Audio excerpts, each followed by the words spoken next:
Stevie Ray Vaughan is the ultimate guitar hero. But this hero got really He sick. said my stomach looked like a 65-year-old man. He got booed and he tragically died young. But not before turning David Bowie from a star to a superstar. This little kid from Austin, Texas, just played some of the most devastating city rhythm and blues I've heard in years. Although he went through hardships, I had every kind of breakdown at once. he earned everything tooth and nail, literally. His guitar strings were so thick that they would often split his fingernails and he would have to superglue them between the songs. Still, he just tore the guitar and the stage to pieces, leaving people amazed. And I remember thinking, I have to find out before the day is over who that guitar player is. That doesn't happen to me very often. Still, it was no bed of roses. Crying, scared of everything, didn't know why. Didn't know what I was scared of, much less how to deal with it. But overcoming hardships is what makes a hero. And every hero has an origin story. Everyone has to start somewhere. And Stevie Ray Vaughan's journey into music began at the tender age of 7, when he picked up a toy guitar. His love for music was undeniable. Pulled over and listened and thought, I've got to find out before the end of the day. His first influence was his big brother Jimmy. Little Stevie would spend hours trying to learn songs like this one. But when his big brother left home at 16, he had to wash dishes for 70 cents an hour because his parents didn't think he could earn a living with his guitar. The parents got a little mad because I moved out, and they sort of took it all out on him. And one day, he fell into a barrel of grease. He had had it. Yeah. I mean, I'd already decided I was not going to be a dishwasher no more, and I was going to play guitar. He decided to quit his job and pursue a career in music, no matter how hard it was. What good is a king without a throne, you know? What are you going to do? You gonna just keep it all? Big changes were right around the corner.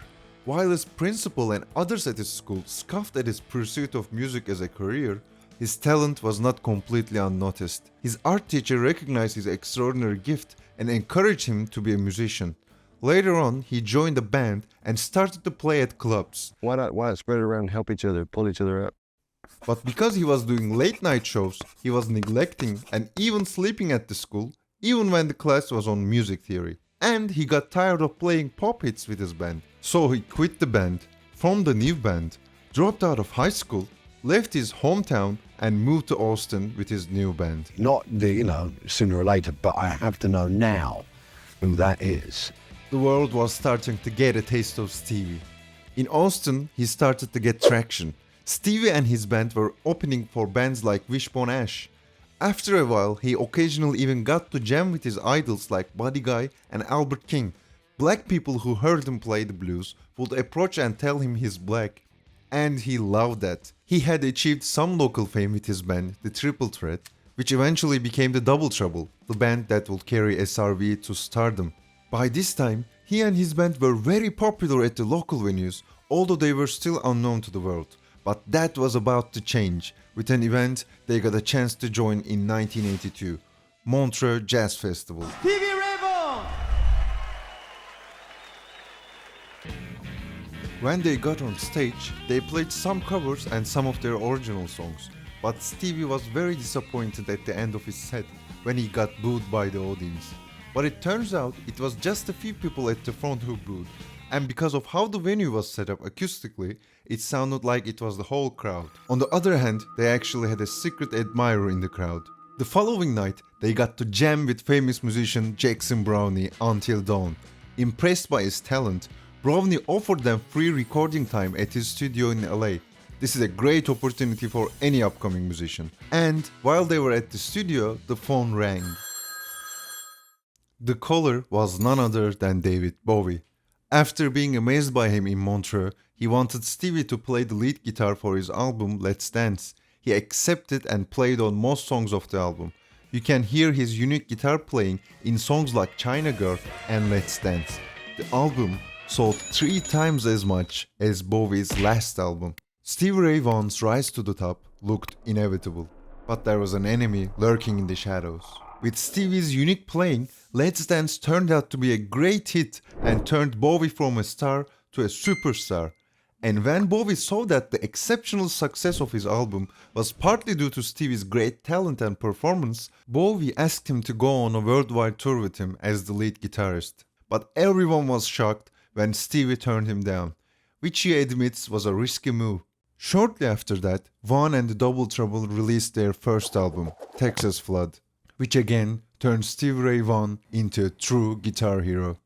At this point, all the big stars of the blues were recognizing his talent. He had made it. Stevie would go on to release even more successful albums, but, and yes, there's always a but, underneath all this newfound recognition and success, there was a crippling problem: drugs and alcohol. He was a big substance abuser. That in one form or another, I was, drinking or using something. His doctor said he had the stomach of a 65-year-old and that he would die very soon if he kept going. So in 1986, he checked into rehab in secrecy and spent a year there. After coming out, he was unsure if he could still perform as a musician now that he was sober. But after getting back to playing and recording, he proved to himself and everyone else that it wasn't drugs and alcohol that fueled his success. And he went even further and became a spokesperson against drug abuse and addiction. Stevie had incredible courage because he fought to overcome the demons of drug and alcohol addiction. And when he did, he returned to the stage an even better guitar player for it. After regaining his sobriety, he went on to release Crossfire, and it became a #1 hit. The only reason that I know exactly what sobriety meant to Stevie in his heart and soul is because he had the courage to talk openly about it on stage. It was 1990 and everything was going so well. Stevie had just finished recording an album with his brother Jimmy Vaughan, something he wanted to do his whole life. He had his life in order and left the demons behind. And then, on that fateful foggy day, on August 27, 1999, Stevie played a show with many other stars, including Eric Clapton and his own brother Jimmy Vaughan. And after a night where he once again fascinated the crowd, he and other performers were to go to Chicago by helicopter. At the last minute, Stevie changed helicopters. Minutes after takeoff, the helicopter crashed into a hill, killing everyone inside. No one expected this, or could have expected this. Stevie Ray Vaughan's life was tragically cut short at the age of 35, leaving the world in shock. And so because of Stevie, I grew up proudly turning down every drug and drink ever offered to me because in my mind, that could bring me closer to being like the man I never met and never could. Not many people end up influencing the people they were influenced by. Stevie Ray Vaughan was the best at what he did. Maybe the best the world has ever seen. Stevie grew up listening to the blues, but people told him he couldn't get anywhere playing it, that it was dead. But he insisted on his passion, and at the end, he revived and introduced the blues to a whole new generation. He quite literally changed the world. Stevie was the ultimate guitar hero, and heroes live forever.